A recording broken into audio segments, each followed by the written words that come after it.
चलिए जानते हैं आज की देश और दुनिया की सिलेक्टेड काम की और 50 बड़ी खबरों को सिर्फ 10 मिनट में। पर अभी तक आपने इस वीडियो को लाइक नहीं किया है तो लाइक कर दीजिए, चैनल को भी सब्सक्राइब कीजिए। कनाडा में जस्टिन ट्रूडो का पीएम पद से इस्तीफा, राजनीतिक अस्थिरता बढ़ने के संकेत। दोस्तों, कनाडा में प्रधानमंत्री जस्टिन ट्रूडो के इस्तीफे के बाद उनकी 10 साल पुरानी सत्ता का अंत हो गया।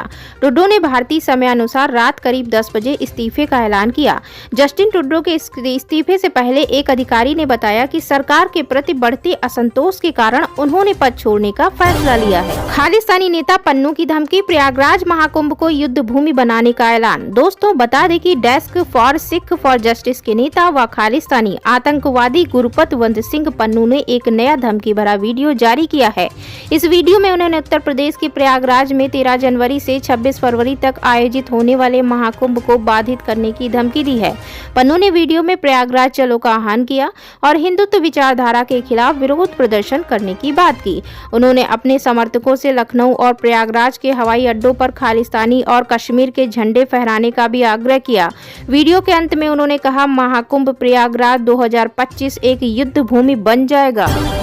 दिल्ली, बिहार से लेकर नेपाल और तिब्बत तक भूकंप के झटके, 7.1 रही तीव्रता। दोस्तों, बताते चले कि राष्ट्रीय राजधानी दिल्ली और एनसीआर में भूकंप के झटके महसूस किए गए।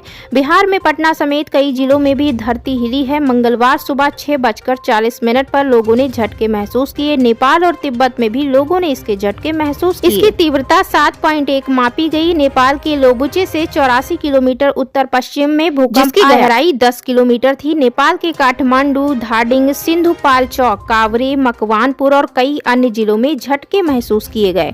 भूकंप का केंद्र नेपाल बताया जा रहा है। भूकंप के झटके आने के बाद लोग अपने घरों से बाहर आ गए। हाल के दिनों में भारत सहित कई देशों में भूकंप की घटनाओं में काफी वृद्धि हुई है।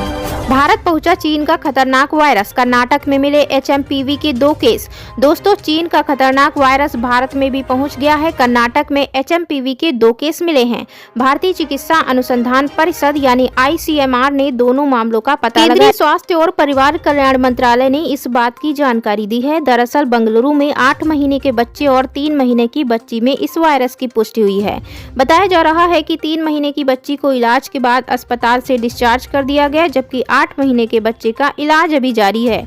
दोनों को बुखार के बाद अस्पताल में भर्ती कराया गया था। ICMR ने कहा कि हालात पर केंद्र सरकार की नजर है। बता दें दोस्तों, चीन में HMPV वायरस बहुत तेजी से फैल रहा है। इसके प्रकोप को देखते हुए चीन के कई राज्यों में इमरजेंसी घोषित कर दी गई है। चीन के कई इलाकों में हालात बिगड़ गए हैं। चीन में एक बार फिर से मास्क वाला दौर लौट आया है।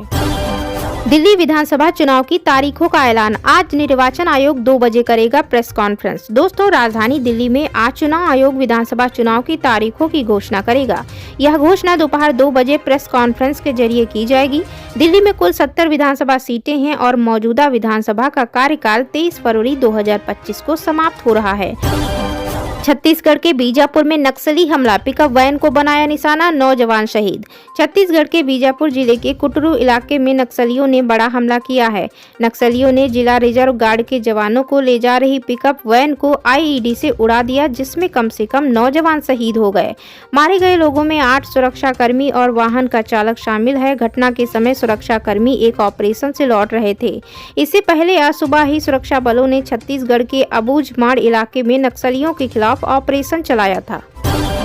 बांग्लादेश सरकार के फिर बदले तेवर, ट्रेनिंग के लिए अपने 50 जजों को भारत भेजने से किया इनकार।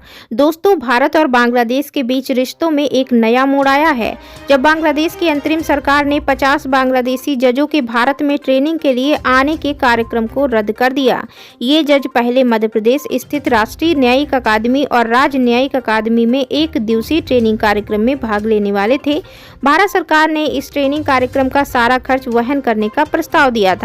बांग्लादेश के सुप्रीम कोर्ट के निर्देश के बाद सरकार ने यह निर्णय लिया। सुप्रीम कोर्ट ने बांग्लादेशी जजों के भारत जाने पर सवाल उठाए थे और इसके चलते सरकार को अपना निर्णय बदलने पर मजबूर होना पड़ा। यह निर्णय बांग्लादेशी समाचार पत्र डेली स्टार के हवाले से सामने आया, जिसमें बताया गया कि बांग्लादेश के निचली अदालतों के 50 न्यायाधीशों को इस ट्रेनिंग में भाग लेना था। ये जज जिला एवं सत्र न्यायाधीश, अतिरिक्त जिला न्यायाधीश, संयुक्त जिला न्यायाधीश, वरिष्ठ सहायक न्यायाधीश और सहायक न्यायाधीश जैसे महत्वपूर्ण पदों पर कार्यरत। हवा में बंद हुआ एयर इंडिया के विमान का इंजन, बेंगलुरु में कराई गई आपात लैंडिंग। एयर इंडिया के एक विमान का हवा में इंजन बंद होने की चौंकाने वाली जानकारी सामने आई है। बेंगलुरु हवाई अड्डे के सूत्रों ने बताया कि रविवार को दिल्ली जाने वाली एयर इंडिया की एक फ्लाइट का हवा में इंजन बंद हो गया, जिसके बाद उसकी आपातकालीन लैंडिंग करनी पड़ी। सूत्रों के अनुसार उड़ान 2820 ने रविवार शाम करीब 7 बजे बेंगलुरु के कैंपेगौड़ा अंतर्राष्ट्रीय हवाई अड्डे से उड़ान भरी थी। सूत्रों ने बताया कि यह बेंगलुरु का चक्कर लगाने के 1 घंटे बाद वापस लौट आई। घटना रविवार की है। सूत्रों का कहना है कि हमारे पास इस घटना का तकनीकी विवरण नहीं है, लेकिन फ्लाइट को आपातकालीन लैंडिंग कराई गई थी। हालांकि सभी यात्री सुरक्षित हैं।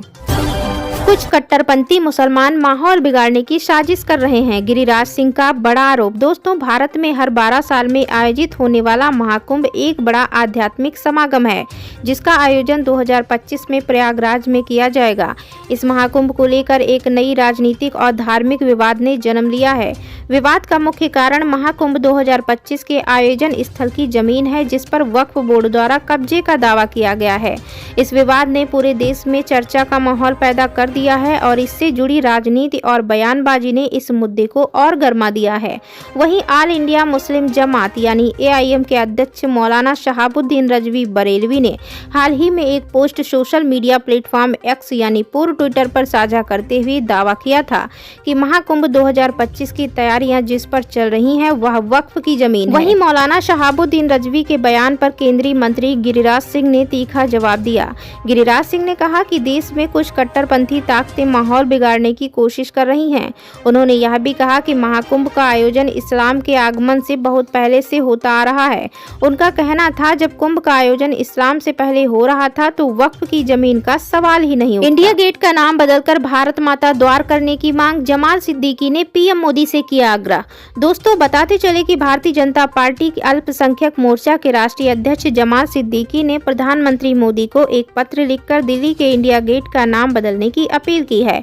उन्होंने कहा कि इंडिया गेट का नाम बदलकर भारत माता द्वार किया जाए, ताकि इस ऐतिहासिक स्थल के शहीदों को सच्ची श्रद्धांजलि दी जा सके। PM मोदी के बयान पर अरविंद केजरीवाल का पलटवार। दोस्तों, दिल्ली विधानसभा चुनाव से पहले सियासी दलों के बीच जुबानी जंग तेज हो गई है। रविवार यानी 5 जनवरी को प्रधानमंत्री नरेंद्र मोदी ने दिल्ली को करोड़ों की सौगात दी, साथ ही आम आदमी पार्टी पर जमकर निशाना साधा। वहीं अब उनके बयान का पूर्व मुख्यमंत्री और आप संयोजक अरविंद केजरीवाल ने पलटवार किया। प्रेस कॉन्फ्रेंस के दौरान अरविंद केजरीवाल ने कहा, जो लोग आरोप लगाते हैं कि आम आदमी पार्टी लड़ती बहुत है, आज जो केंद्र और दिल्ली सरकार ने उद्घाटन किया है यह उसका जवाब है। आम आदमी पार्टी केवल दिल्ली वालों के लिए काम करते हैं। हमारे ऊपर यह जितने मर्जी अत्याचार कर लें, लेकिन दिल्ली का विकास रुकना नहीं चाहिए। हमारे लिए दिल्ली का विकास सबसे ऊपर है। पूर्व CM ने कहा, आज दिल्ली को NCR से जोड़ने वाली RRTS साहिबाबाद से न्यू अशोकनगर तक की मेट्रो लाइन का शुभारंभ हुआ है। आज 3 परियोजनाओं का उद्घाटन हुआ। ये तीनों प्रोजेक्ट केंद्र सरकार और दिल्ली सरकार का ज्वाइंट प्रोजेक्ट हैं और ये प्रोजेक्ट आज बताता है कि दिल्ली सरकार कैसे विकास का काम कर रही है। सीवर को हमने पहले भी ठीक किया है और आगे भी करेंगे। साथ ही आप संयोजक ने प्रेस कॉन्फ्रेंस के दौरान कहा, 2020 के चुनाव में प्रधानमंत्री ने दिल्ली के लोगों के लिए कई वादे किए, लेकिन आज तक वो पूरे नहीं हुए। धारा 81 व धारा 33 वापस लेने की बात कही थी, लेकिन आज तक वापस नहीं लिया। किसानों को इस पर पूछना चाहिए कि वादे का क्या हुआ।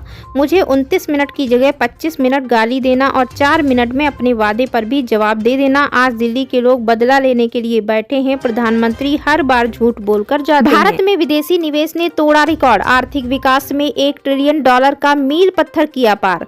दोस्तों, भारत ने एक महत्वपूर्ण आर्थिक मील का पत्थर हासिल करते हुए विदेशी प्रत्यक्ष निवेश में अप्रैल 2000 से अब तक USD 1 ट्रिलियन का आंकड़ा पार कर लिया है। यह उपलब्धि निवेश के लिए देश के बढ़ते आकर्षण को उजागर करती है, जो इसके मजबूत आर्थिक विकास, प्रगतिशील सुधारों और वैश्विक मंच पर बढ़ते बाजार की क्षमता को दर्शाती है। अप्रैल 2014 से सितंबर 2024 के बीच भारत ने USD 709 बिलियन का FDI आकर्षित किया, जो अब तक प्राप्त कुल विदेशी निवेश का लगभग 69% है। यह उछाल इस बात का संकेत है कि भारत ने न केवल निवेशकों के लिए अपनी अपील बनाए रखने में सक्षम है, बल्कि वैश्विक निवेश के दृष्टिकोण से अपनी स्थिति को भी महत्वपूर्ण रूप से मजबूत किया है। वित्तीय वर्ष 2024-25 की पहली छमाही में भारत का FDI 26% बढ़कर $42.1 बिलियन हो गया, जो इसे वैश्विक आर्थिक परिप्रेक्ष्य में एक प्रमुख खिलाड़ी के रूप में स्थापित करता है। यह FDI वृद्धि केवल देश के बढ़ते आकर्षणीयता को ही नहीं, बल्कि इसके विकसित हो रहे व्यापार